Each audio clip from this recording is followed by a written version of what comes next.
Benjamin Orr, gifted singer, talented musician, gorgeous human, sad, happy, randy, funny, quiet, father, bandmate, son, brother, husband.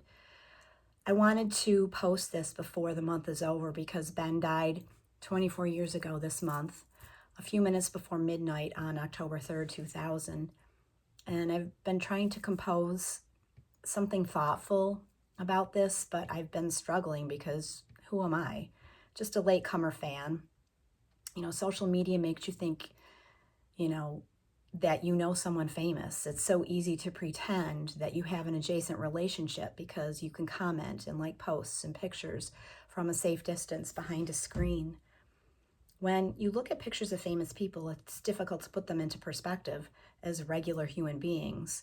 And I'm trying to fit together all the pieces of this person. And sometimes I think it might be disrespectful to talk and write about someone you never knew, yet here I am doing it anyway. How do his family and friends feel about all of the Facebook and Instagram and YouTube and Pinterest posts and all of the comments? I mean, it certainly must make them know that he was very well loved.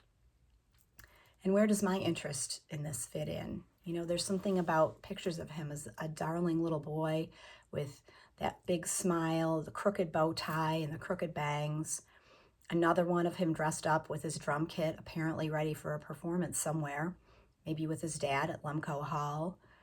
And then those pictures of him as a teen and a young rock and roll star with his long hair swept into a DA, smiling as he plays his Fender Jazzmaster, dressed to the nines, green beetle boots and all, with the grasshoppers.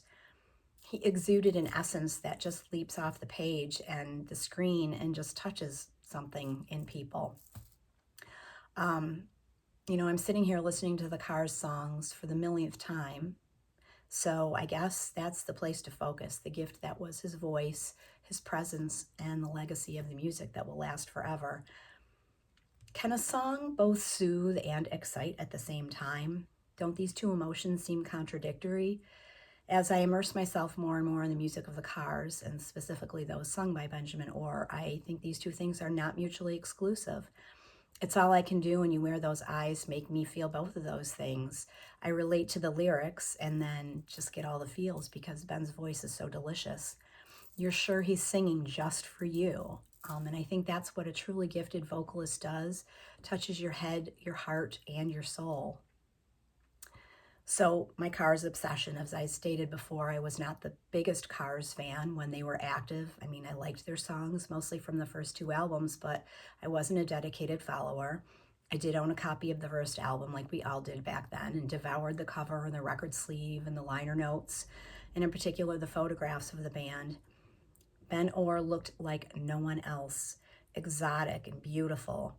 The ironic thing is that the photographs kind of illustrate the enigmatic person that was Benjamin Orr. He appeared to be ethereal, otherworldly, gorgeous, above it all. He looked like the quintessential new wave rock and roll star. That's who he was in my 12-year-old mind back in 1978, and that didn't change until I read Ben's biography written by Joe Milliken and started finding out who this mythical creature really was. Unpretentious, down to earth, generous, and kind. When I was in high school and college, the Cars music was everywhere, on the radio and on MTV, and I think that's why I didn't really pay too much attention to it. It was just part of the fabric or the background. Wherever you were and whatever you were doing, there it was.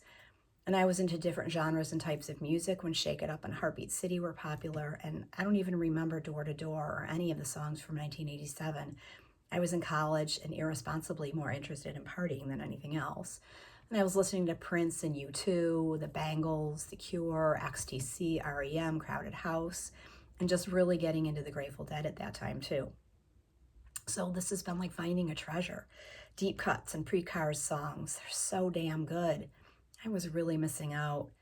But on the other hand, I think maybe for some reason I wasn't meant to find these treasures until now. Maybe I wasn't supposed to discover who Ben Orr was until now. Maybe it's divine timing.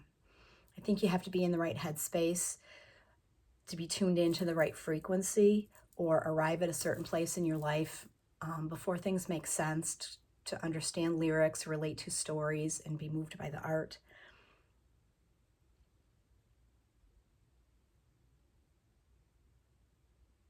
Even though the Cars songs were the product of the lyrical genius that was Rick Ocasek, it's Ben's voice that makes them. And for as much as their more popular songs have that it factor, there are the lesser known tunes, unless you're a Rabbit fan, and there are many out there. Um, those songs are even better, cooler, deeper, more interesting. Songs like Midnight Dancer, and Don't Tell Me No, um, Captain Swing's Come Back Down, the cool Fool, Don't Go to Pieces, You Can't Hold On Too Long, Wake Me Up, Take Me Now. They're so, so good. I have so many questions and things I wonder about Ben Orr, and no one really to talk about with them. I don't know anyone who is as rabid a Cars fan as I've become, so I guess I'm sort of just talking to myself here. Can you search for someone who is no longer alive? That's one of my other questions. Like all fans, many of who have posted pictures on Facebook, I took a road trip a while ago, a couple months ago, visited Benjamin Orr's grave at St. Patrick's Cemetery in Thompson, Ohio. The gravestone is small and it's simple, and it's been adorned with trinkets and mementos and gifts of all sorts, and kinds from visitors paying their respects. The cemetery is very, very rural. It's pretty small, it's very peaceful, it's very pretty. And the only sound when I was there were birds, which was beautiful, and the occasional loudspeaker announcements from the drag strip that's down the road. And as odd as I think it is for a rock star to be laid to rest in such a humble place, it also kind of seems fitting for once what I guess I've learned about who Ben Orr was, that he was a regular guy for a rock star. And he liked regular guy things, hunting, fishing, riding his Harley. I found out that he was completely unpretentious and humble. I think it's so sweet that he's buried next to his brother Charles. His gravestone is relatively small. There are much bigger memorials and headstones in the cemetery, which is interesting. More questions, though. Why this cemetery? Do family members ever visit the gravesite? I wonder if Ben's son is ever able to visit. It's so far away from anything. It would take a really concerted effort to do so. And someone must take care of the plot, all of the offerings, like the miniature cars and the records, the flowers. People leave bottles of hot sauce. Those have to go somewhere. Where do they go? Who takes care of them? And another thing that has me wondering, by all accounts, Ben Orr was the quiet member of the Cars, the one who shied away from the spotlight unless he was on the stage. There are many pictures and videos of him playing to the camera. Off stage, he appears to have been hesitant to speak much. But I was recently watching some videos of Orr band shows from the 90s, and Ben is really quite chatty and talkative on stage in a way he never was with the Cars. So again, what and who was the real Benjamin Orr? In all the reading I've done, two people really stood out to me for the sweet, affectionate, and loving things they remembered about Ben. David Robinson is one of them. David's fondness for his bandmate was so evident in the book Let's Go.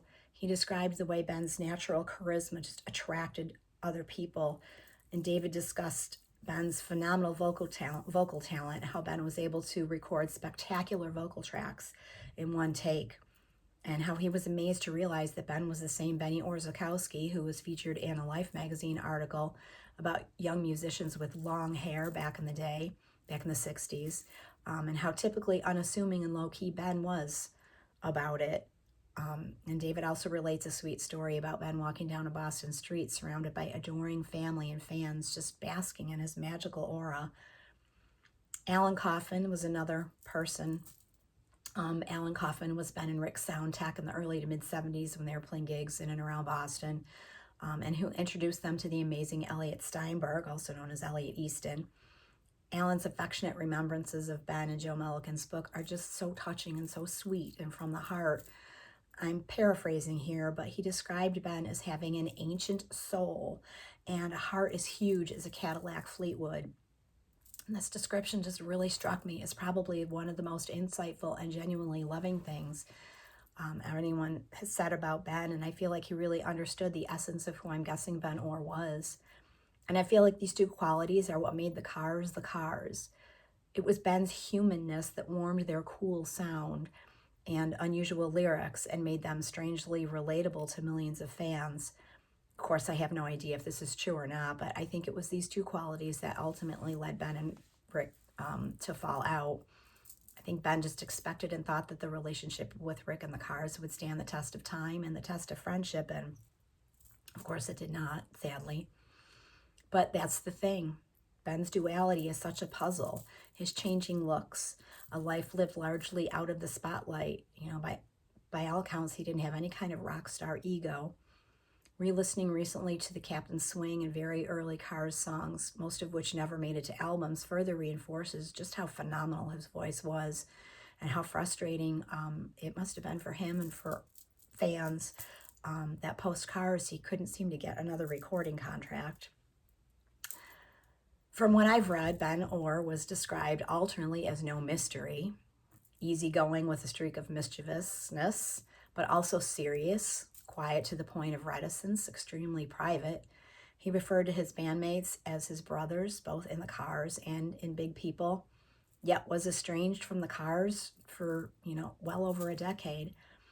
I guess trying to get a handle on a person who only publicly shared a small portion of who he was is impossible. I recently watched an interview with Alice Cooper, of all people, who said something really interesting, that Alice, plays a character while on stage. He isn't the character. I think Ben also said something similar. Once he stepped off the stage, he was just a regular guy. But, that cognitive dissonance, when you look at all these pictures and all these promos, it's kind of hard to reconcile. So back to my unanswerable queries. Can you search for someone who is no longer alive? Why do I feel the need to do this? Who was the real Benjamin Orr, and is it any of my business? So maybe they are answerable. I don't know. I think number 1, yes. 2, can't figure that out. 3, many things to many people. And last, probably not. But as I have written in my posts and as I've put on my other YouTube videos, I just can't seem to help it. I've been bitten by the Ben Orr bug and I can't seem to shake it, and I'm going to keep trying to look for answers.